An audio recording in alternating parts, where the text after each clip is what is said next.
Retrouvez dans un instant une rencontre avec Arnaud Maizetti, romancier, dramaturge, biographe et enseignant-chercheur en théâtre, auteur notamment d'une biographie sur Bernard-Marie Coltès aux éditions de Minuit en 2018. Il était invité à la librairie Ombre Blanche mercredi 26 novembre 2025 à l'occasion de la publication de son livre Babylone aux éditions de l'Arbre Vengeur en dialogue avec le libraire Nicolas Vives.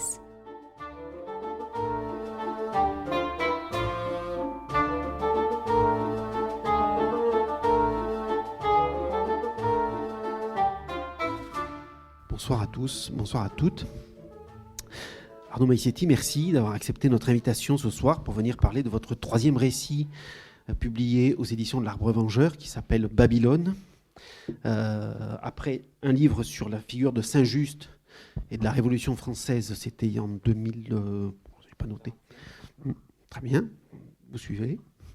Et puis, Étienne Brûlé... l'année suivante, donc un deuxième récit. Alors Saint-Just nous racontait la Révolution française par le prisme de la figure de ce jeune révolutionnaire et Brûlé, Pierre Brûlé, c'est un découvreur, un aventurier dans le XVIIe siècle du Grand Nord canadien qui accompagnait Champlain. Et vous revenez cet automne, oui c'est ça, c'est bien XVIIe siècle, j'ai eu un... Et vous revenez cet automne avec donc ce livre qui s'appelle Babylone, qui est donc votre troisième récit. Oui, j'ai oublié de dire, il y a aussi vous avez commencé avec une biographie de Bernard-Marie Coltès qui est parue aux éditions de Minuit. Bon, on en parlera peut-être un petit peu à la fin. Donc trois manières de regarder un point de l'histoire... j'allais dire occidental, mais non, ça ne marche pas comme ça, parce que du coup, ça marche. Mais quand même, cette constante qui est de regarder ce regard sur l'histoire. Alors, juste, pourquoi ? Qu'est-ce qui vous intéresse autant dans le motif historique pour motiver comme ça ? Ou peut-être c'est un cycle que vous avez fait, ou une trilogie, ou peut-être... Ça ira mieux. Alors, pourquoi ? C'est toujours la même chose, c'est-à-dire on écrit pour savoir pourquoi on a écrit. Alors si je devais revenir sur ce que j'ai fait, oui, peut-être partir sur l'action de la biographie, puisque c'est vrai que vous l'avez rappelé, j'ai commencé, j'avais écrit des récits avant, mais autour du web, etc. Mais avec Bernard-Marie Coltès, qui était un travail d'abord universitaire, et puis s'est posé la question d'en écrire une vie. Bon, pour des questions aussi de commande, en fait, tout simplement. Et moi qui suis pas vraiment un lecteur de biographie, je me suis affronté finalement à la question de non seulement qu'est-ce qu'une vie, c'est quoi une vie, dans ces illusions aussi et ces fantasmes de destin, de fatalité, comment on déjoue en fait des fatalités. Bon, et puis c'est quoi que raconter une vie. Et avec Coltès, par exemple, très concrètement, c'est quelqu'un qui s'est inventé contre ses propres origines. En tout cas, c'était mon hypothèse de travail.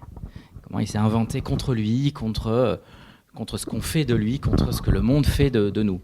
Et puis, partant de là, qu'est-ce que c'est qu'une vie ? Qu'est-ce que raconter une histoire ? Peut-être c'est imposer ce moment de l'histoire où l'histoire s'est pensée, s'est construite dans l'idée de la recommencer à zéro. Et c'était la Révolution française. Et donc c'est ce prisme-là de qu'est-ce que ça veut dire, y compris dans une certaine radicalité, voire violence, à table rase, et puis la phrase de Benjamin, les révolutionnaires qui tirent un coup de fusil sur les horloges. Bon, avec cette manière d'abattre le temps pour le recommencer. C'était la Révolution française, dans cette idée que de prendre cette vie, cette question de raconter une vie via ce point zéro de l'histoire. Et puis, avec Étienne Brûlé, c'était même remonté en amont. C'était pas simplement l'histoire avec un grand H, c'était le monde, recommencer le monde. Oui. L'histoire du nouveau monde, c'était tout d'un coup, on arrive dans un territoire qui n'existe pas pour les Occidentaux, avant de poser le pied dessus. Sauf que précisément, il y a des gens qui existent. Et que c'est pas tant Christophe Colomb qui découvre l'Amérique que les indigènes qui découvrent qu'il y a aussi des gens qui veulent les massacrer. Donc c'était cette question aussi d'une utopie renversée. Et puis remontons le temps, quoi. Peut-être pas dire je régresse, oui. C'était raconter une vie, parce que j'étais toujours dans cette obsession aussi de se poser cette question. C'est quoi une vie ? Comment on la raconte ? Et qu'est-ce qui excède toute forme de vie tout en la contenant ? C'était une ville, et avec cette idée de faire la biographie d'une ville. Donc, c'était toujours dans cette, même si je ne l'ai pas commandé comme ça ou pensé comme ça, que ça s'est imposé. Puis c'est des choses qui se déposent sur des années. Babylone, c'est quand même une obsession aussi coltésienne. Il faut le dire, il faut l'avouer. Babylone est une sorte de fétiche coltésien, de ville-monde. On en reviendra peut-être ce nom de Babylone porte. Mais en tout cas, voilà, raconter une ville et avec ce que cette ville porte comme excès d'elle-même, quoi, tout un imaginaire, comme si c'était une vie, de sa naissance à sa mort et à ses recommencements permanents. Ouais, ça aussi, on va y revenir. Parce que moi, je m'étais dit qu'il y avait quelque chose... il y avait quelque chose qui me semblait lier tout ça. Alors, Saint-Just, c'était un orateur absolument extraordinaire pendant le moment de la Constituante. Étienne Brûlé, il a été l'interprète, il a appris la langue huronne pour être l'interprète de Champlain. Et puis Babylone... qui invente l'écriture cunéiforme.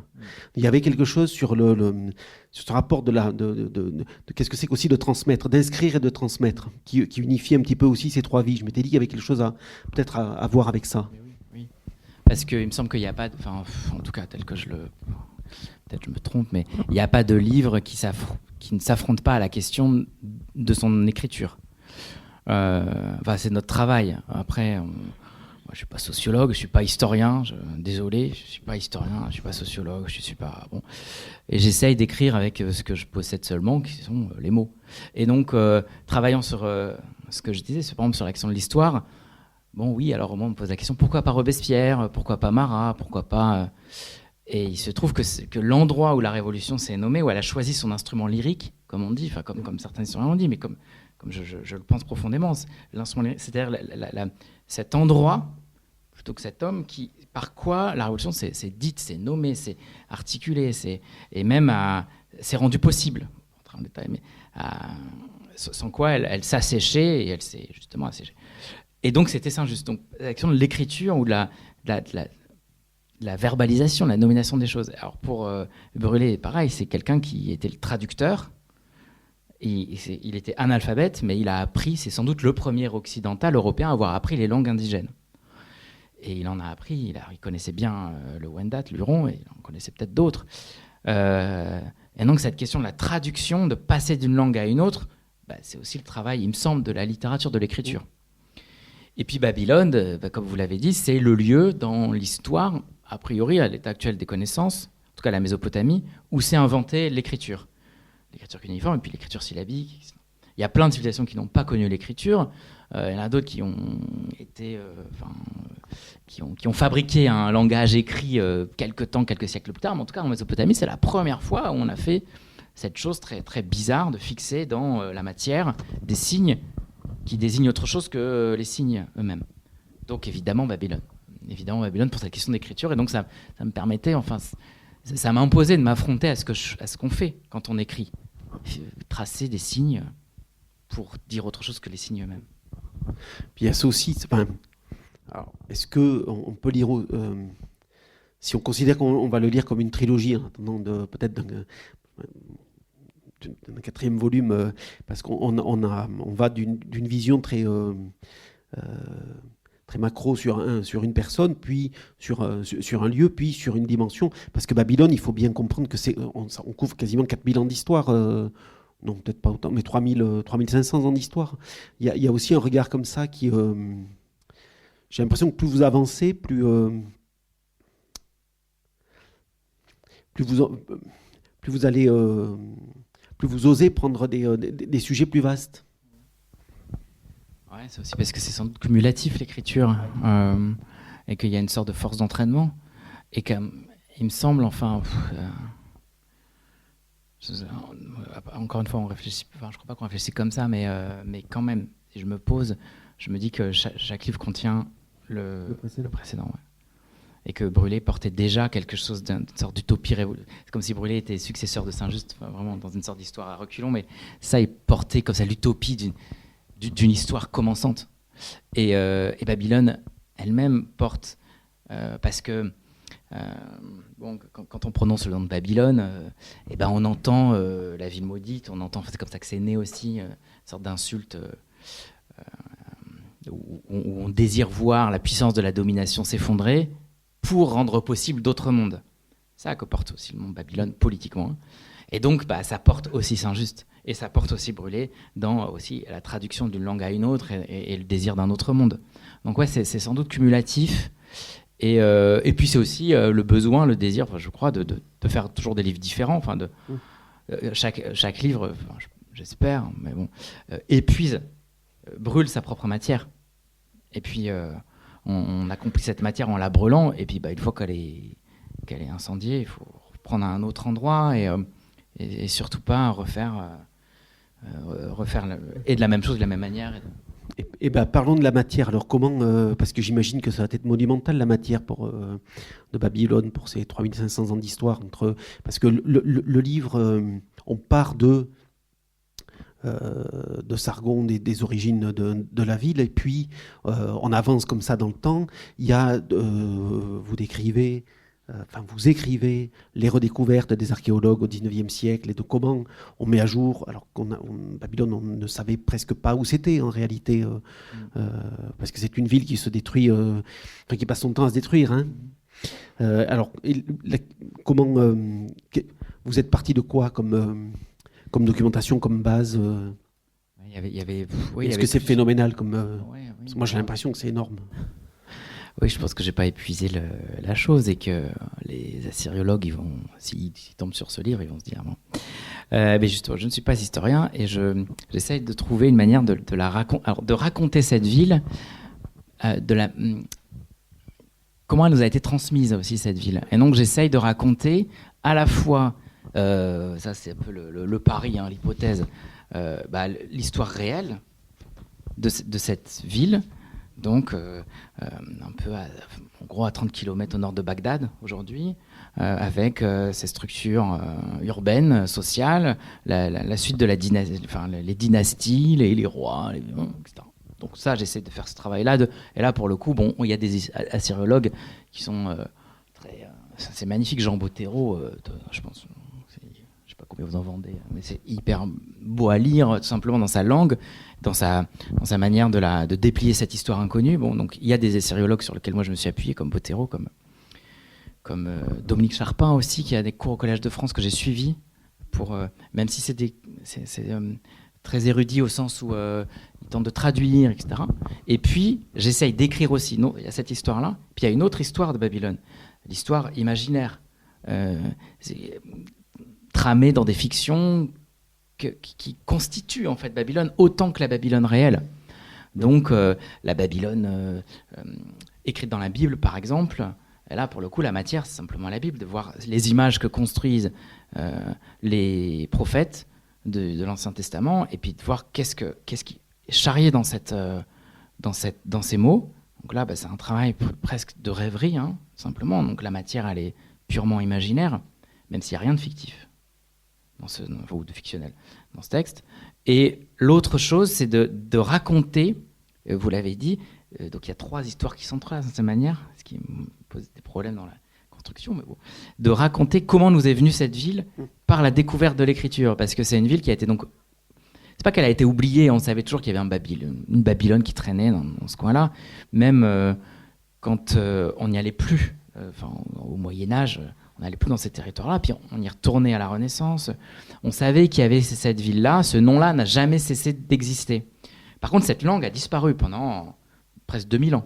Et elle a été ressurgie au XIXe siècle, et cette aventure-là, elle est assez belle. Ouais. Et c'est pas comme Champollion. Champollion, il avait tout...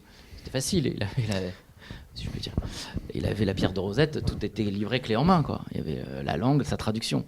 Là, cette aventure-là, déchiffrement de cette langue, et il y a on peut dire de la réinvention, parce que il faut la réinventer complètement. Il fallait, ils étaient plusieurs à s'y mettre. Aujourd'hui, elle est assez dominée, cette langue. Donc la langue babylonienne en tant que telle. Et il y a d'autres langues d'ailleurs qui restent encore inconnues, le vieux perse, etc., les lamites. On sait pas vraiment. On a quelques sources, hein, mais bon, on a moins de sources. Enfin, il y a moins de textes dans ces langues-là. Mais la langue babylonienne, elle est parce que des tablettes d'argile, on en trouve tous les jours des pelletées. Hein. Donc vraiment, il y a plus d'ailleurs de documents sur Babylone qu'on est capable de traduire. Donc, il y a peut-être des secrets qui dorment enfouis dans les caves de je ne sais pas quel institut. Mais, et ça, c'était passionnant à raconter aussi. Donc ça, pareil, il y a des sources, pas de centaines, mais j'ai quand même essayé de travailler sur des sources de première main pour essayer de raconter ces histoires. Parce que ce qu'il faut bien comprendre, c'est que j'ai l'impression que vous dites que vous n'êtes pas historien. En effet, c'est pas un livre d'historien, c'est un récit, mais en même temps, vous nous racontez ça avec les armes du romancier quand même. Et ça, moi, on le comprend vraiment à la fin. Plus on avance, plus il y a la présence d'un nous. C'est-à-dire qu'il est très englobant, c'est-à-dire que alors moi j'ai envie de parler d'un narrateur et pas de Arnaud Maizetti qui écrit le livre, mais le narrateur qui veut nous raconter cette histoire en s'englobant lui-même dans cette histoire-là et aller singulariser des choses, parce on en parlera un petit peu après. Il y a les grandes légendes de Gilgamesh, mais il y a en fait c'est raconté de la même manière, c'est-à-dire le narrateur veut nous raconter Gilgamesh et la redécouverte de l'écriture uniforme de la même manière en fait. Et avec les armes du romancier, c'est-à-dire que quand on le lit un peu attentivement, il y a des moments où on se prend effectivement à la lecture comme si c'était un roman, avec les aventures, les péripéties, Oui. Non, vous avez pas. Peut-être que vous le voyez pas. Non, je le vois pas, mais bon, pourquoi pas. Après, ouais, c'est ce nous qui s'impose. Qui m'a posé question, problème, bon. Mais je comprends d'où il vient, parce qu'en effet, peut-être que pour se hausser à la hauteur un peu épique, pour le coup, et pas que lyrique, de cette histoire, il fallait un sujet qui puisse l'endosser, le porter, et ça ne peut pas être moi, en tant que individu. Donc c'était ça. Après, les armes du romancier... oui, raconter bien l'histoire. Ça, c'est quelque chose auquel je tiens beaucoup. Comment on raconte bien une histoire. Si peut-être c'est Coltès qui nous apprend ça. Il dit on n'a pas inventé, on a raconté bien des histoires. Et moi, je pense que, je tiens beaucoup à cette histoire de l'histoire. Après, c'est pas un livre d'histoire, oui, c'est un livre sur l'histoire. Ça, c'est sûr, je pense, beaucoup plus que les autres. C'est-à-dire un livre qui essaye de réfléchir à comment l'histoire nous parvient, qu'est-ce qu'on en fait. Et quel usage on fait de l'histoire. Et pas un usage, pour moi en tout cas, il est important, et y compris dans la conjoncture qui est la nôtre, parce qu'on sait que ceux qui racontent l'histoire, voilà, la domination... On va y revenir, ça. Et donc, qu'est-ce qu'on fait de cette histoire ? Que c'est une histoire de la domination, Babylone, et que, racontant cette histoire, il s'agit d'en partie de conjurer une partie de son désastre, quoi. Oui. Et donc le romancier, peut-être, il est là. C'est-à-dire rentrer dans l'histoire pour essayer de la raconter autrement que la suite des rois. C'est ça que fait l'historien. Voilà, on fait la suite des rois ou qu'on nous apprend à l'école. Et non. Il y a d'autres manières aussi d'engager un dialogue avec l'histoire qui n'est pas la succession des pouvoirs, mais aussi ce qui vient contre ça, à savoir l'imaginaire. Parce qu'il y a même, j'avais remarqué à la fin, encore une fois, ce narrateur est pris d'une espèce de mélancolie et on comprend qu'il nous a raconté cette histoire-là comme la vie d'un homme, puisqu'on va vraiment les origines, la grande apogée, et puis Alexandre et la mort de la ville. Et là, j'ai eu le sentiment que le récit était teinté d'une certaine mélancolie. Et puis, de fait, une mélancolie qui prend aussi le lecteur à ce moment-là. Donc, il y a... Voilà, là, c'est un travail j'ai l'impression que c'est aussi un travail de romancier, quoi. Enfin, que ce sont les armes du roman qui agissent, quoi. Oui. Après, cette mélancolie, je l'assume complètement, aussi d'un point de vue historique. C'est-à-dire, il y a des textes, je parlais de Benjamin, je ne sais pas pourquoi on parle de Benjamin aujourd'hui, mais bon, peut-être que le texte est benjaminien à cet endroit-là. Mais il y a des textes de Walter Benjamin sur la mélancolie, mais pas comme force de léthargie ou comme quelque chose qui nous anesthésierait, et on se plongerait comme ça dans une sorte de méditation rêveuse et impuissante. La mélancolie, c'est ce qui porte à l'action aussi. C'est-à-dire que notre passé, il est chargé de morts, de défaites, d'échecs, de désastres, et que c'est au nom de ces désastres-là, peut-être, qu'on peut inventer d'autres histoires. Et donc, je crois qu'il y a une phrase qui revient d'emblée, c'était « Souviens-toi, souvenons-nous, faisons quelque chose de ce souvenir », parce que c'est par ce passé-là que vont s'engager peut-être d'autres chemins. Et donc, c'est la mélancolie du romancier, elle vise plutôt à être pas contemplatif des ruines, parce que je me méfie aussi. Mais bon, je ne dis pas que j'ai échappé à cet écueil, mais je me méfie d'une sorte de fascination pour une esthétique des ruines et je sais pas, on est dans une sorte d'ambiance collapsologique et le règne défunt dans lequel on va vraiment se blottir parce que c'est vrai que c'est beau, dans une sorte de fantasme romantique, c'est beau la destruction, c'est beau la fin du monde. Bon, moi je me méfie de ça, évidemment, et que la fin, elle n'existe pour moi que pour armer d'autres débuts, d'autres histoires. Alors moi j'avais compris justement que le Babylone était une ville qui n'avait cessé de se réinventer en permanence. Comme elle était basée sur un sol argileux, et que... alors j'avais lu un truc d'Alain Schnapp sur les ruines qui était assez passionnant, mais où il dit la grande différence entre la Mésopotamie et l'Égypte, c'est que l'Égypte bâtit en pierre, et la Mésopotamie avec des briques d'argile qui de toute façon sont périssables. Et donc les rois n'ont de cesse de reconstruire toujours, de reconstruire les ziggoumats, de reconstruire les murailles et tout ça. Voilà, Babylone est une sorte d'allégorie. Et politique, historique, littéraire, enfin tout ce qu'on veut de quelque chose. C'est qu'en effet, c'était même pas que les rois étaient obligés, c'était leur fonction. La fonction du roi, c'était d'assurer le culte, etc. C'était un intercesseur avec les dieux, mais il était architecte et archéologue et bâtisseur. Et s'il n'arrivait pas à bâtir, il n'était pas digne d'être roi. Donc le roi, en Mésopotamie, donc dans toutes les villes, mais à Babylone particulièrement, c'est pour lui de reconstruire en permanence. C'était un chantier à ciel ouvert en permanence, que une brique d'argile, ça a 50 ans, 80 ans, en gros, la vie d'un homme. Donc il y avait des constructions en permanence. Et donc là, c'est une leçon d'histoire. On n'a pas, on n'hérite pas de quelque chose de tout fait qu'il faudrait conserver. C'est plutôt dans une logique de refondation permanente avec des pierres de fondation quand même qui disent ceci vient de cela. Bon. Et ils étaient pris dans une contradiction. C'est pour ça aussi que c'est un récit. La ville de Babylone est un récit allégorique en tant que tel. C'est qu'ils sont pris dans des contradictions puisque d'un point de vue théologique, ou même métaphysique, ils sont contraints de penser que rien n'a été inventé de nouveau depuis que les dieux sont arrivés, qu'ils ont créé l'homme à leur image, parce que c'est le même principe, et qu'ils leur ont donné le feu. Donc il y a un côté prométhéen. Rien n'a été inventé. Donc il faut à la fois dire c'est de tout temps comme ça, depuis toujours, et en même temps on réinvente, on reformule, on refabrique. Et donc ça nous apprend aussi, je pense, c'est une belle leçon. On doit réinventer les choses en permanence pour qu'elles demeurent. Jusqu'à la période contemporaine, parce que je crois pas, mais Saddam Hussein a fait reconstruire une partie de la ville de Babylone. Vous y êtes allé ? Non. J'aurais bien aimé savoir ça, parce que... Moi aussi, mais Bagdad est maintenant... pour avoir un visa pour aller en Irak. Parce que quand on regarde sur Google Maps, quand même, il y a un hôtel à côté. On a l'impression que là, aujourd'hui, il y a...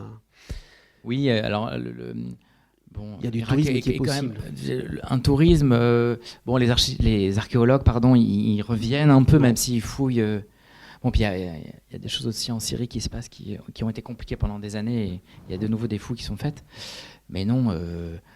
Bagdad est une ville maintenant très très compliquée pour avoir un visa. Après, je le dis dans le livre aussi, cette histoire archéologique de Babylone est terminée et close par l'invasion américaine, par les forces américaines qui en 2003, quand ils ont investi Bagdad, ont installé leur camp à l'intérieur des ruines de Babylone. Ils ne le savaient pas, ou ils ne le savaient que trop, parce qu'ils ne pouvaient pas se mettre à Bagdad, parce que c'était soumis à... il y avait des insurrections, encore des des mobilisations, etc. Et c'était dangereux. Donc ils sont allés sur le site archéologique et ils ont détruit les ruines parce qu'ils aient décollé les hélicoptères de combat au lieu même des temples. Et puis, donc toute la base, tous les sédiments archéologiques ont disparu. Mais ça aussi, pour nous, c'est une sorte d'allégorie. Ce n'est pas parce que la ville a disparu qu'il n'y a pas quelque chose à faire de la mémoire de cette ville. De la même manière, les pillages qui ont été faits dans le musée de Bagdad et la manière dont tout s'est dispersé par le... Que l'histoire n'est pas un musée, oui, et qu'elle est éparpillée dans le monde et dans nos imaginaires, et qu'il s'agit pas tant encore une fois, de la muséographier ou de la conserver telle qu'elle est, parce que de toute manière, elle est introuvable. De toute manière, le fleuve s'est sans doute déporté et a emporté une part des fondations les plus anciennes de la ville. Donc, quoi faire de ça ? Eh ben, la mobiliser autrement que comme conservation de ruines sur lesquelles vraiment on va être sourcilleux. Non, il faut peut-être la faire vivre en nous, et en l'occurrence toute cette ville, tout ce qu'elle porte à la fois de récits, Gilgamesh, le déluge, Hammurabi, etc., tout ce que ça porte, comment on peut l'activer encore, comment on peut activer aussi des forces de je parlais de conjuration, Babylone est le nom donné par les Juifs, mais par beaucoup d'autres populations à l'époque, par tout ce qui relève d'une domination autoritaire, d'un pouvoir central. Et même Babylone, c'est l'invention, on a parlé de l'écriture, l'invention aussi du culte des dieux formalisé en tant que tel, et puis l'invention de la ville comme force d'organisation du pouvoir.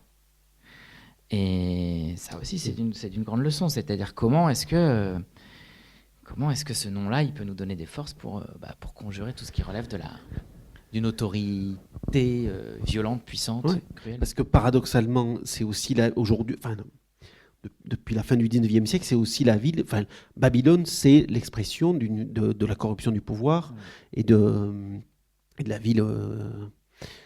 De la ville des prostituées. Voilà, quand on parle de Babylone, il y a un petit chapitre sur Hollywood et la référence à Babylon Babies ça m'échappe. Vous aussi ouais. Non, mais après... Kenneth Anger. Ah voilà, c'est ça, Kenneth Anger. Voilà. Qui a fait un livre sur Hollywood et qui appelle ça Babylon Babies. Voilà, c'est la ville de la perdition.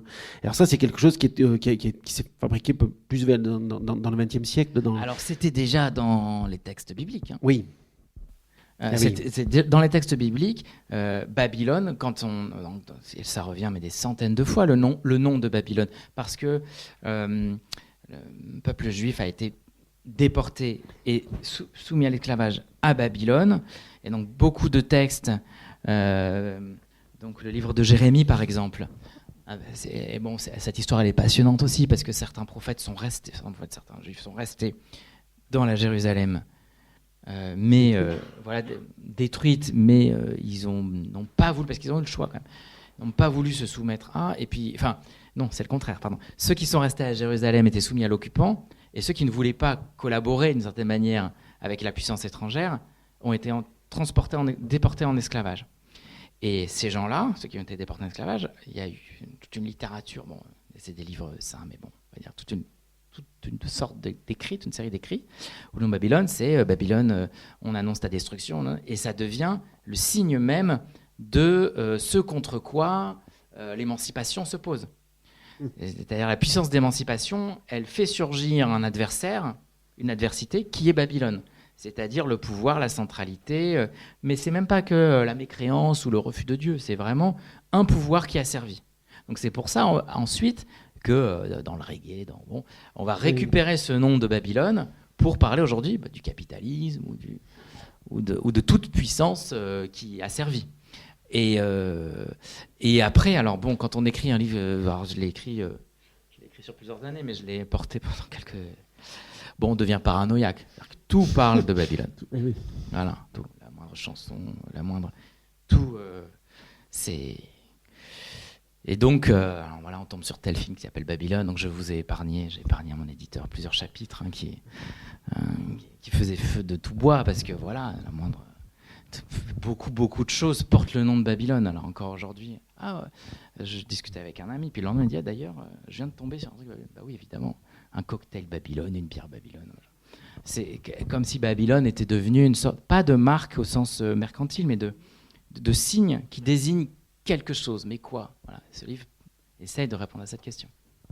Ah bah justement, vous avez accepté de lire le début, parce que ce serait bien qu'on goûte un petit peu aussi à votre langue. L'histoire commence à Babylone, où tout s'est achevé. Souviens-toi. C'est ici. Mais ici, où Babylone s'est étendue de tout son long, rue après rue, temple après temple, pour répandre la splendeur de ses faubourgs et son ombre sur toute chose jusqu'à nous, il n'y eut longtemps rien sous le ciel que de la terre vide, attendant ce qui allait l'accomplir. Tout commence ici, et nous sommes avant. Nous sommes au premier jour, face à la terre, lorsqu'elle n'était que ce désert qu'elle redeviendra au dernier jour. Oui, avant. Car s'il faut lire le monde, considérons d'abord la page blanche. Quand le soleil s'est levé pour la première fois, il s'est dressé sur un paysage sans ombre et sans fin. Babylone n'avait pas encore de nom, d'histoire, ni de mémoire, seulement devant elle un peu de temps pour devenir Babylone, du temps et un lieu, où ici elle endossera son nom, ce nom qui prend appui sur le vide premier qui la fonde aussi. Babylone de tous les temps, et pour toutes les fins, Babylone, ville qui les contient toutes, dans laquelle aujourd'hui nous allons du matin au soir cernés, épuisés et vaincus. Nous n'étions pas encore vaincus. Rien n'avait de nom. Au centre exact de la terre frappée par le vent, pur monde découpé dans les premiers jours, se dressait seulement l'horizon. Et si l'horizon est la rencontre du ciel et de la terre, ce point qu'on ne touche jamais, oui, nous sommes ici. Ici naîtra Babylone, pays d'entre les fleuves destiné à gouverner les nations, mais patience encore, nous n'en sommes pas encore là. Nous sommes dans les premières pages que feuillette le vent. Ici, aucun pays ni peuple d'abord, seulement l'horizon et la solitude de deux fleuves impassibles et sans nom qui descendaient infiniment des bords du monde. Car bien avant la ville, bien avant les jardins suspendus depuis le ciel et la tour d'orgueil qui le caresse presque, avant les rois, les poètes qui les chantent et ceux qui les insultent, avant les massacres et les soulèvements des peuples, avant les rues embellies de bitume et de briques cuites, puis percées de canaux le long des échoppes et des temples, les murailles hautes d'arrogance et d'azur paraient du dragon d'or terrassé par Marduk, et des taureaux sacrés voués au dieu de l'orage, régnait la terre seule, à perte de vue. Un simple terrain vague lancé à la poursuite des siècles. Des pierres, du sable, du ciel jeté par-dessus l'immense, et parfois de l'eau qui tombait, mais si peu, et c'était tout. Le vent ne faisait que passer, l'orage s'effondrait sur lui-même dans l'écho assourdi du tonnerre. Nous sommes ici avant, et il faut prendre le temps d'en mesurer la portée comme celle de l'ombre que fait l'arbre seul dans un désert sans cri. Voici. Ce vide est l'horizon de l'histoire. Il est la condition de l'histoire et son vertige, par quoi procède le vide, mais pas encore l'histoire. Il aura duré bien davantage que le temps qui allait lui succéder. Tout aurait même pu continuer pour toujours. Mais non. Du vide, le temps prenait des forces à tout ce qui venait, vent, ciel, et apprenait lui aussi la patience avant le désastre. Le désastre viendrait bien assez tôt. Merci beaucoup. Vous le comprenez, il y a un plaisir de langue aussi tout au long du récit. Et ça, c'est une constante, on le retrouve dans le livre sur Saint-Just, on le trouve dans le livre sur Étienne Brûlé. Il y a un plaisir de la phrase, il y a un plaisir de... Il y a aussi, vous utilisez des images, vous utilisez des métaphores. Il y a un lyrisme vraiment à l'œuvre. Est-ce que c'est parce que c'est la matière historique qui entraîne ça, ou est-ce que vous avez l'impression des fois de vous dire oh, je me laisse aller et d'y aller quand même? Moi, j'ai l'impression que bon, on a rien d'autre que les mots pour raconter, et donc autant voilà les utiliser les utiliser. C'est une matière. C'est des briques pour fabriquer la ville. Donc c'est une matière, donc je ne peux pas faire autrement que de fabriquer cette matière-là un peu à main nue, et qu'elle est résistante aussi, et qu'elle est opaque, et qu'elle a cette force de résistance. Donc je sais pas si je me laisse aller, c'est difficile. Enfin c'est un travail oui c'est un travail, mais c'est laborieux. Au sens de... Et donc, cette chose... Et aussi, je crois, il y a une... Mais ça, je le perçois après coup aussi, avec la question de l'oralité. Oui. C'est que celui-là plus que les autres, mais quand même, la question que la langue, que le récit est une action, est un acte de langage. Oui. Et donc, c'est comme si quelqu'un le racontait à quelqu'un, une sorte de veillée Oui. au coin du feu. Et donc, lui donner une langue, c'est lui donner une force d'adresse. On passe par là. Oui, je m'étais dit aussi que ça devait être. Il y a un moment, ça devait être de se coltiner une matière qui est, par exemple, le moment où vous racontez l'épopée de Gilgamesh. Bon, ben voilà. Là, il faut bien que vous trouviez une façon de nous re-raconter ça, en étant dans les pas d'eux, mais sans être complètement là-dedans non plus. Là, je me suis dit, là, il y a une gageure qui est importante. Et comment vous l'avez abordé ça, de se dire bon voilà, maintenant il faut raconter l'épopée de Gilgamesh, il y a un truc, voilà. Oui, alors là pour le coup, on vient après des 4000 ans de récits. Donc ne pas faire semblant qu'on le raconte coulé dans la matière, mais on raconte la manière dont ça a été raconté. Je me fais conteur au second degré ou à la seconde main, donc je me glisse dans cette figure du conteur parce que c'est comme ça qu'elle existe désormais, cette histoire comme conte. Je sais pas si c'est clair, mais vraiment c'est cette façon de ne pas faire semblant d'être au premier degré de l'histoire, mais d'être dans un second temps. Il y a un endroit qui m'a fait violence aussi, parce que ça, il y a quelque chose que moi je déteste, c'est je sais pas, le monologue intérieur d'un personnage historique. Ça, vraiment, je peux pas. Ou de faire semblant que c'est des personnages, donc de Hammurabi qui dirait à son Premier ministre, alors bon, passe-moi le sel et tout, bon, ça c'est impossible. Mais quand même, je sais plus, je crois que c'est au début, c'est Gilgamesh qui s'adresse à son ami mort. Oui. Et donc là, je l'ai écrit à la première personne. Et j'ai inventé un récit qui n'est pas dans Gilgamesh. Mais Gilgamesh étant un personnage, et il nous donne aussi, et c'est le premier personnage peut-être de la littérature et de l'histoire, et donc finalement tous les personnages portent en eux ça, et comme mon propos c'était de dire, il y a aussi cette part un peu élégiaque, du deuil, que l'histoire elle s'invente, les tout premiers récits racontent la destruction du monde. Alors pour la conjurer, parce que de fait il vivait à côté d'un fleuve qui débordait tout le temps, et donc il y a cette peur-là qui fait qu'on essaie de la fixer dans l'écriture pour s'en débarrasser ou s'en protéger, comme une sorte de talisman, comme je dis, mais quand même, cette question du deuil, que Gilgamesh perd son ami et fait la quête de l'immortalité et en même temps l'apprentissage de la mort, c'est l'acceptation qu'on est mortel. Bon, qu'est-ce que ça veut dire ça? Ça veut dire qu'on est... On a l'impression en entendant les discours de nos hommes politiques qu'on est à la fin du monde, à la fin de la civilisation, l'histoire, elle naît de là. Et donc j'ai été contraint finalement d'écouter Gilgamesh, quoi, et de parler avec lui. Parce que cette question du deuil, elle ne clôt pas quelque chose. Elle rend possible. C'est comme si la mort, elle n'était pas devant nous, mais elle était vraiment en arrière et qu'elle rendait possible tout le reste. Alors, dans tous ces, le livre, il est aussi parsemé de réflexions, moi, que j'ai trouvé extrêmement profondes sur le sens de l'histoire. Et est-ce qu'on peut demander aujourd'hui encore, en quoi, qu'est-ce que Babylone peut raconter encore aujourd'hui comme histoire qui nous toucherait en même temps,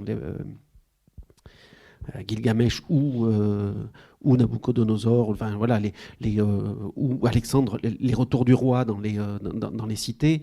Finalement, c'était valable dans Babylone. C'était l'Odyssée, c'est pareil, c'est le retour du roi, et Tolkien, c'est le retour du roi. Donc il y a quand même ça perdure tout ça. Il y a des choses qui perdurent. Mais et vous dites au tout début, où mène l'histoire? L'histoire, elle mène nulle part. Elle produit des images. Voilà, elle produit des images en soi et elle ne mène nulle part. Parce que je crois qu'il faut qu'on résiste à l'idée de la fatalité historique, que les choses sont écrites Et c'est un peu paradoxal parce que l'histoire, elle est écrite, elle a eu lieu. Mais il me semble que l'histoire, c'est pas tant je l'ai dit peut-être tout à l'heure, c'est pas tant une suite, une succession d'événements, la chronologie des rois qui sont succédés sur le trône. C'est un réservoir d'images, de forces, dans lequel on va puiser pour s'en servir à des moments de danger, voilà, pour dire comme l'autre. Et donc c'est une matière qui n'est pas écrite d'avance. Le passé n'est pas écrit d'avance. C'est ça qui est un peu bizarre, mais je le crois profondément. Et que le passé n'est pas passé. Le passé n'est pas joué encore. Et on nous fait croire, c'est vrai, qu'il y a une sorte de ligne comme ça qui conduit jusqu'à nous en plus, quel orgueil, et qui est figée. Mais non, il y a quelque chose qui échappe toujours. Et Alexandre, le premier l'a bien compris, qui a choisi de mourir à Babylone pour s'inventer une vie mythique, s'inventer une vie, parce qu'on choisit cette vie à chacun de ces endroits, et l'histoire nous apprend ça.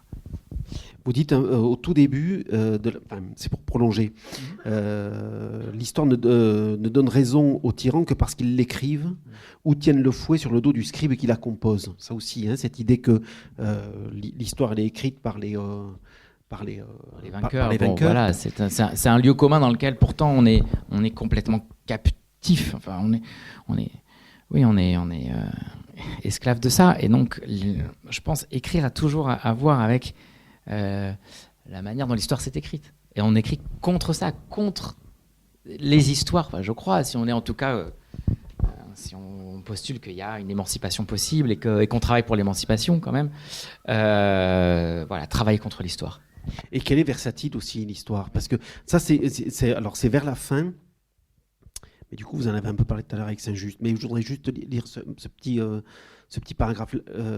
La Bastille n'a pas toujours été prise par les héros de la libération et pour l'avènement du bonheur. Il est arrivé, quoi qu'on fasse, des sauvageons, des barbares émeutiers, il arrivera qu'on en fasse les pires que tout. La Bastille n'a été prise que pour nous, et que nous choisissons... excusez-moi, je lis très mal ce soir. Et que nous choisissions qui l'a prise et pourquoi. Les causes changent toujours, comme les buts, car nous sommes ces buts. Seul le présent saura le dire, il le dit à chaque fois qu'il le faut, et que le présent advient. Il se dérobe parfois et laisse place aux canons qui, sur la Bastille, sont toujours prêts à tirer, encore et encore sur la foule en armes. Et Babylone, pour qui est-elle tombée? Sous quel cri? Souviens-toi. La versatilité de l'histoire, c'est voilà, l'histoire aussi, on demande à Babylone que ça réponde à quelque chose qui va nous servir, qui va nous donner des outils aujourd'hui. Oui, alors j'avais oublié ce passage sur la Bastille, mais oui, je pense qu'il y a ce pourquoi j'ai écrit et qui m'importe, c'est qu'il y a une conception de l'histoire un peu historiciste de succession des événements. Et c'est pour ça que je dis que je ne suis pas historien, parce que vraiment, il ne me revient pas d'établir les faits, mais d'essayer de voir ce qui, dans les faits, parce que je ne trafique rien, j'invente rien, etc., ce qui peut nous servir. Ce qui peut nous servir, comment on peut puiser là-dedans des forces, de l'énergie, du courage pour affronter d'autres choses. Et c'est vrai que l'histoire, quand on la regarde à l'endroit où elle s'est faite, elle est pleine d'accidents, de bifurcations, de possibles, Bon, c'est ces possibles-là qu'il nous faut peut-être réinvestir, réarmer pour... Et l'histoire de Babylone est une histoire, pas simplement des rois, mais des peuples aussi. Bon, c'est une banalité encore de le dire, mais c'est important de le dire. Et de voir comment le nom de Babylone est le nom d'une puissance, d'une domination autoritaire et cruelle, parce que c'est le nom presque de la cruauté, Babylone, en tout cas dans nos imaginaires. Et qu'est-ce qu'on fait face à ça? On l'accepte ou pas? Et puis encore une fois, c'est la civilisation qui a inventé qui a inventé la manière de fixer son histoire. Alors, avec des traces qu'on peut plus tellement, dont une partie sont effacées, les tablettes sont en partie effacées, enfin voilà, mais même si on a quand même pu retrouver pas mal de choses, mais dans l'histoire, ils ont le souci de marquer, de laisser des traces tangibles, quoi. Et oui, sur lesquelles on peut s'appuyer. Alors on peut s'appuyer, mais malgré tout, c'est-à-dire ce qui est assez, pareil, que Babylone soit une allégorie absolue d'une façon d'envisager l'histoire. Quand on retrouve les tablettes, C'est une civilisation qui avait l'absolue obsession de la prophétie et des oracles. Puisque dans cette civilisation-là, tout est un signe, tout fait signe, et tout signe est à interpréter. Et donc, le but du roi et de ses prêtres, c'est de capturer ces signes, d'être aux aguets des signes. Alors, les signes, c'est un rêve d'une servante, c'est un oiseau qui passe, une épidémie, le fleuve qui a débordé pas au bon moment, etc. C'est tout ça. Et donc, le roi envoie constamment des émissaires, des espions, récupérer les signes et les interpréter. Et dans les tablettes qu'on retrouve aujourd'hui, on ne sait pas, et il est impossible, il n'y a pas de subjonctif du signe, on ne sait pas si ce qu'on lit est un oracle, une prophétie, un sort de conjuration ou un récit historique. On ne sait pas. Ou en tout cas, il y a plein de moments où est-ce que ce qu'on lit, puis on lit des choses très, très partielles, parfois très fragmentées, et c'est assez beau que l'histoire nous confie une sorte de perplexité. Est-ce que c'est un oracle ou un fait ? Est-ce que c'est pas la littérature, ça ? Oui. C'est votre métier. Alors, mais quand on lit tel roman, on lit quoi ? C'est tout le débat. Alors, fictif, fictionnel, vérité, mensonge. La littérature, j'ai l'impression que contemporaine, elle travaille là-dessus, sur ces failles-là. Babylone est dans cet endroit-là, mais pile.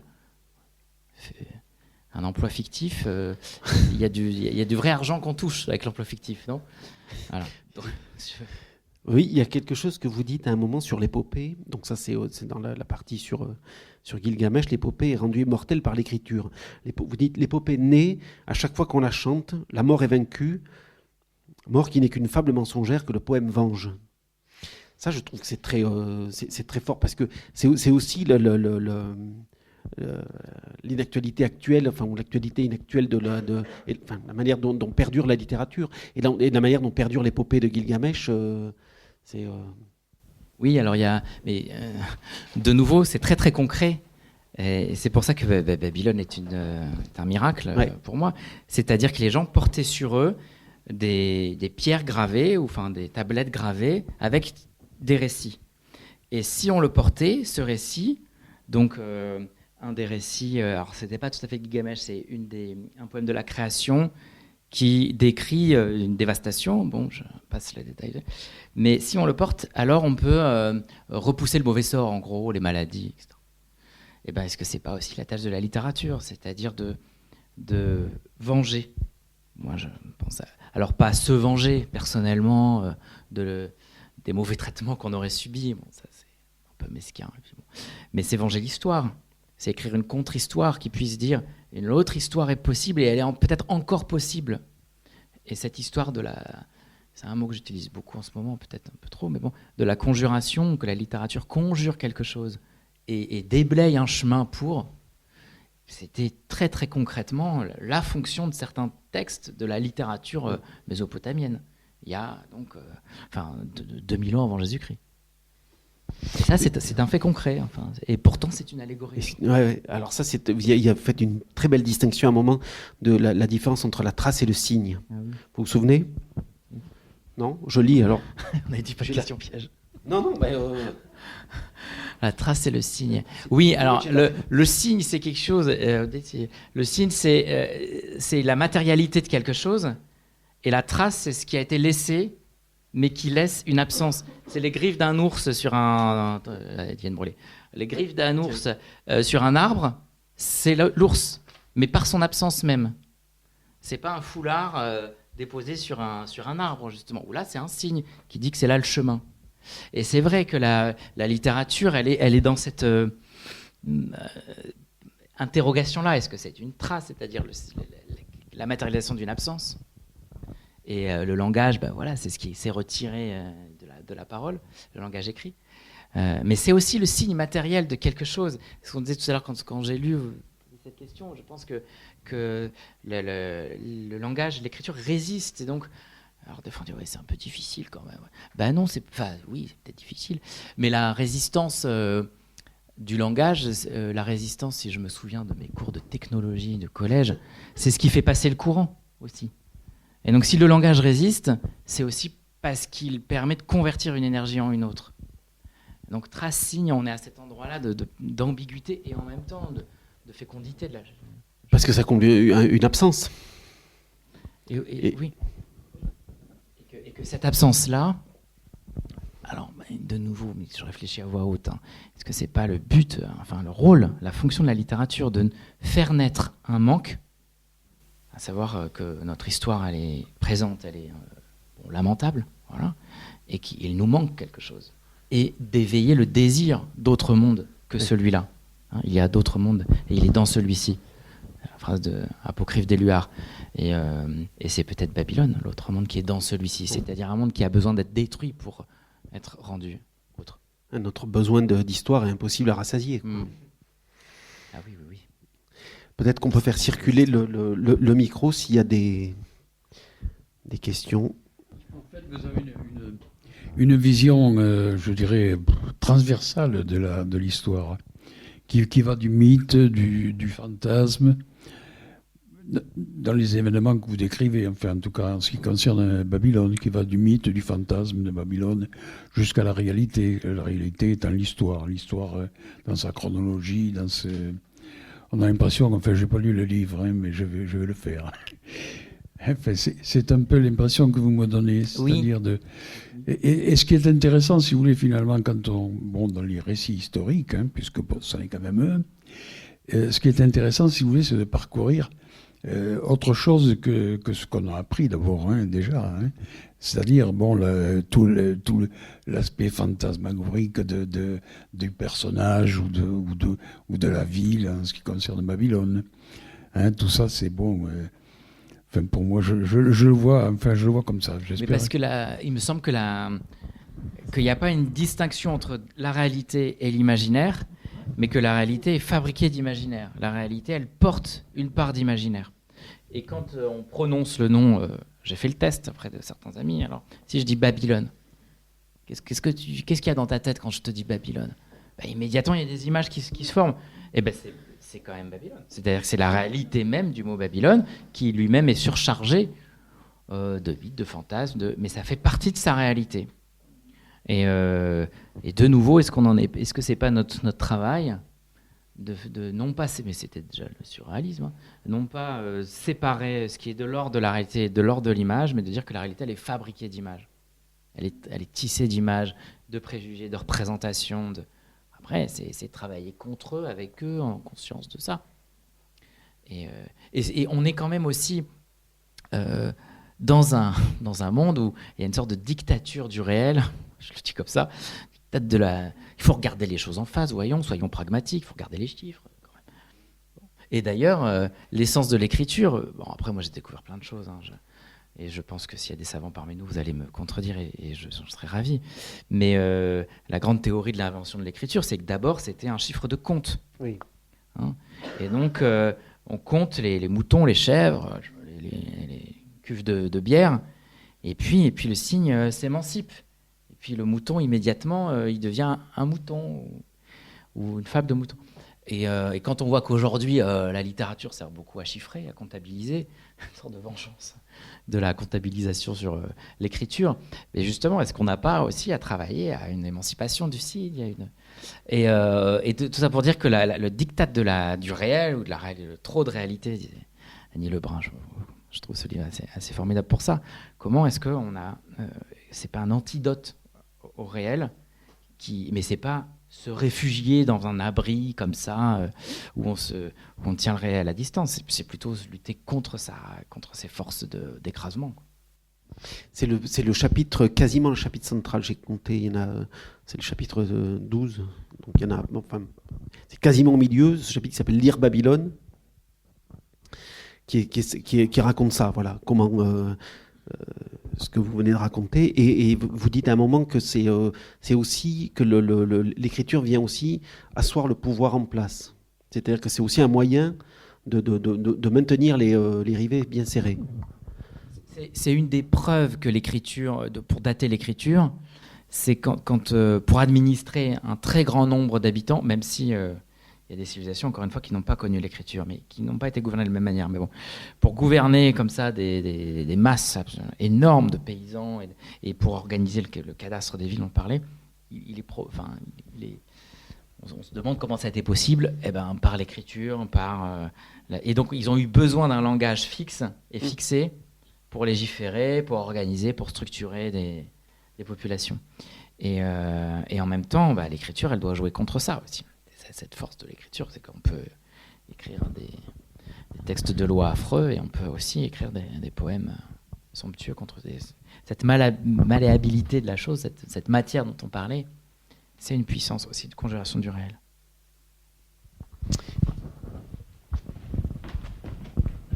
Merci. Alors, je n'ai encore lu que 50 pages de Babylone, mais par contre, j'ai lu Brûlé vif, et à la fin, il y a cette phrase à propos de la mort de Champlain. Je vais la lire pour être fidèle. Il mourra un an plus tard, le jour de Noël, dans sa nouvelle France pourrissante. Le côté droit paralysé, psalmodiant les mots inouïs de la mort qu'on a vécu en cherchant Babylone et qu'on n'a fondé que Québec. Et je me suis demandé s'il n'y avait pas là le germe du récit suivant. Autrement dit, si après avoir écrit sur Québec, vous n'avez pas voulu viser plus grand et écrire sur Babylone. Bon, comme je disais, Babylone est un vieux... Voilà, c'est une vieille obsession. Et c'est un mot de passe pour les coltésiens aussi. Donc oui, peut-être que... En tout cas, je suis, on va le dire, fasciné par la ville, par tout ce que... Mais on est plein comme ça. Et par ces articulations entre ville et écriture. Moi, je suis lecteur d'Apollinaire dans mon adolescence, et j'ai pas épuisé cette chose très bizarre qu'est la ville. Je veux dire, c'est une puissance de domination, d'organisation qui est à la fois violente, fascinante. Moi, je l'avoue, dans les grandes villes nord-américaines, je suis fasciné. Voilà, Hong Kong, j'étais absolument ébahi. Alors, fasciné, c'est au-delà du j'aime pas, quoi. On est écrabouillé par cette puissance. Donc, ces choses-là restent dans ma tête depuis. Et c'est Babylone, voilà. Hong Kong, c'est Babylone. New York, ça l'est aussi. Et donc, que le rêve de Champlain, ça a été de fonder Babylone. Mais justement, on ne fonde pas Babylone, elle a toujours été depuis toujours fondée. Donc c'est impossible. Et peut-être que les conquérances se heurtent. Alexandre le premier, on va dire, ou le dernier, à cette chose impossible qui est de fonder Babylone. Oui, probablement que Rome, juste avant que Néron y foute le feu, c'était Babylone aussi.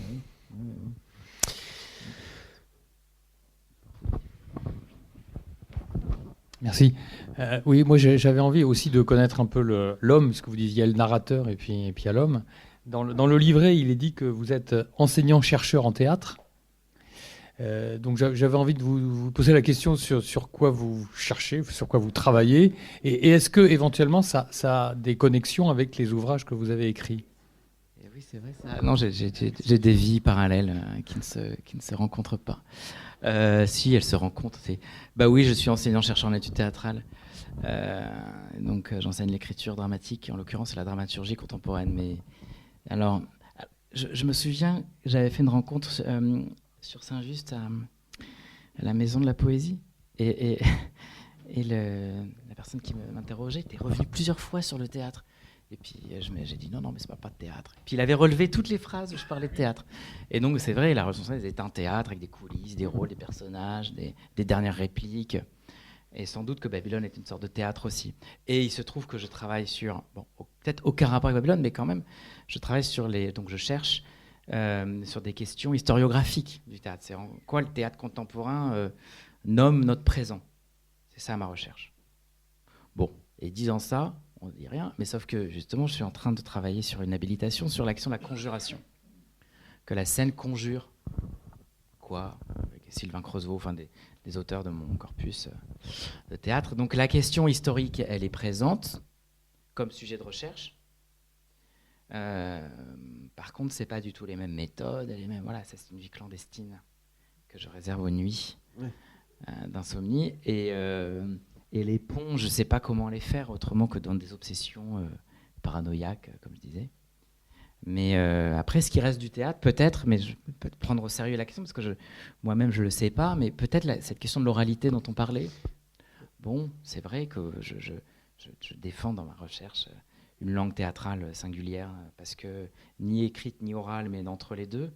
Et peut-être que dans mes textes, il y a ça qui arrive. Moi, je dirais dans les textes, il y a quelque chose de, quand on le lit, effectivement, on s'imagine tout à fait ou le murmurer ou le dire à voix haute. Ça, il n'y a pas de problème. Mais c'est vrai que les livres ne sont pas construits comme des romans avec des personnages et des répliques. Voilà, ça, ça vous l'avez banni quasiment complètement. Ah non, merci. Le roman, non, merci. Et pas non plus comme des pièces de théâtre. Non, pas du tout. Enfin, encore une fois, j'enseigne l'écriture dramatique et ce n'est pas du tout théâtralisable ou théâtralisé. Non, c'est. Je ne sais pas ce que c'est comme forme, hein, parce qu'elle s'invente sous mes yeux. Mais après, la question de l'histoire comme théâtre aussi, hein, de grandes scènes historiques où des puissances s'affrontent aussi, bon, ça m'intéresse, cette question presque métaphorique du théâtre, comme représentation de quelque chose.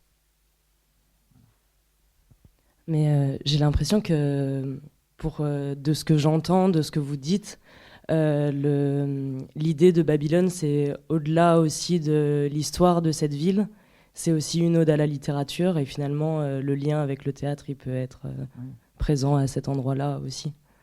Essaie de sauver le théâtre, parce que sinon c'est une étudiante. Alors, une ode à la littérature, non, mais je ne sais pas si c'est une ode, mais c'est vrai que... Oui. Non, mais c'est le mot de ode qui me fait... c'est pas une louange à la littérature, j'ai beaucoup pas d'hostilité, mais de questions, d'interrogations sur ce que peut la littérature.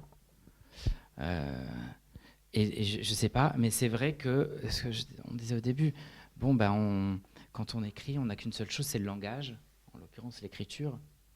Donc on fait avec, et on essaie de faire le plus, enfin, je ne sais pas. J'ai pas d'autres outils, armes. Donc de fait, ça parle de ça. Ça parle du fait de comment en parler, de comment raconter cette histoire, par quelle voie on prend. Donc à cet endroit-là peut-être, et au théâtre aussi. Il n'y a pas une pièce de théâtre qui n'essaie pas de penser à ce qu'elle est en train de faire quand elle le fait. Donc à cet endroit-là, quelque chose se rejoue.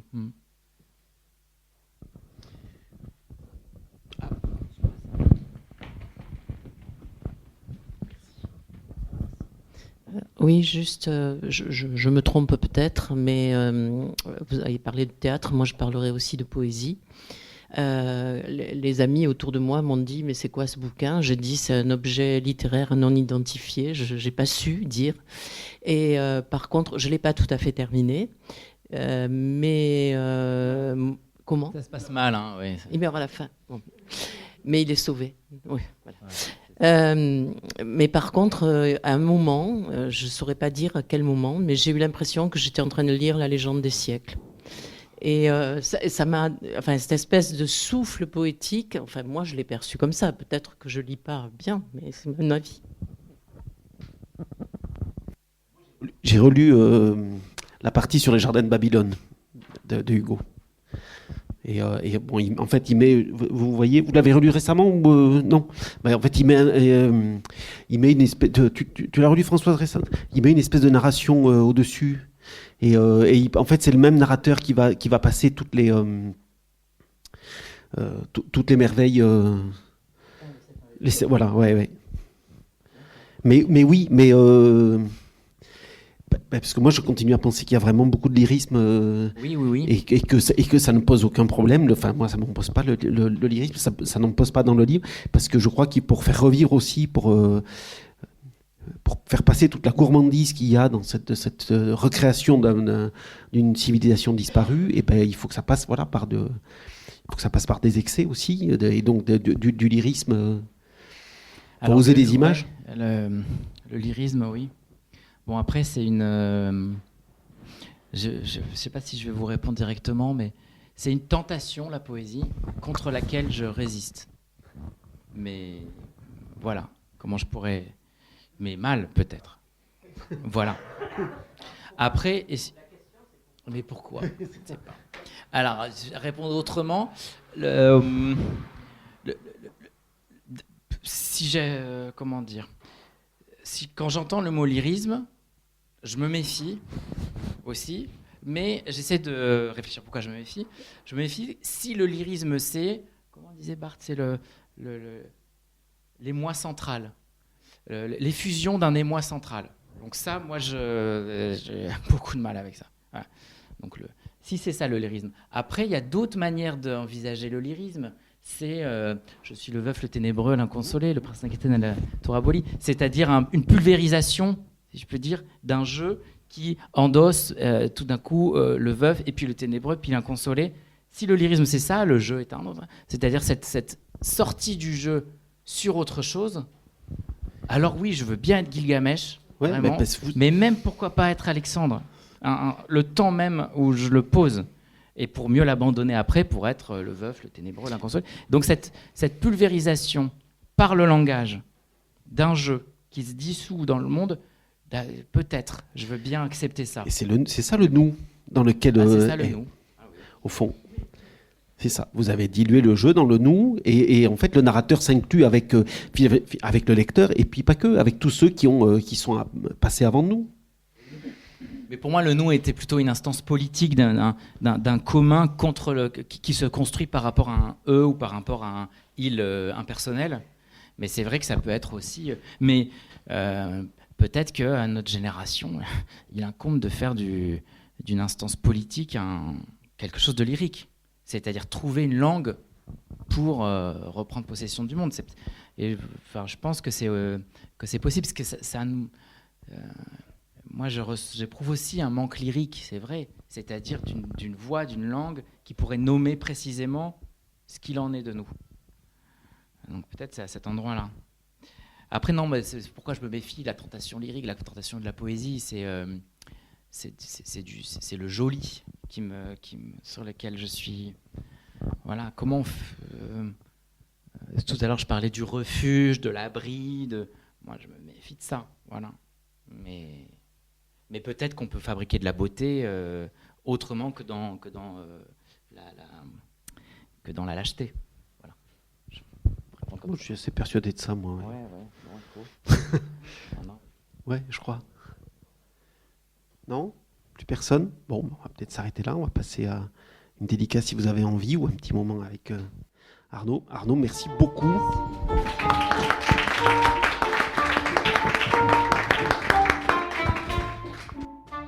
Le livre Babylone d'Arnaud Maizetti est publié aux éditions de l'Arbre Vengeur. La rencontre que vous venez d'entendre a été enregistrée mercredi 26 novembre 2025 à la librairie Ombre Blanche et réalisée et mise en onde par Radio Radio en partenariat avec Radio Radio Plus et Radio Terre.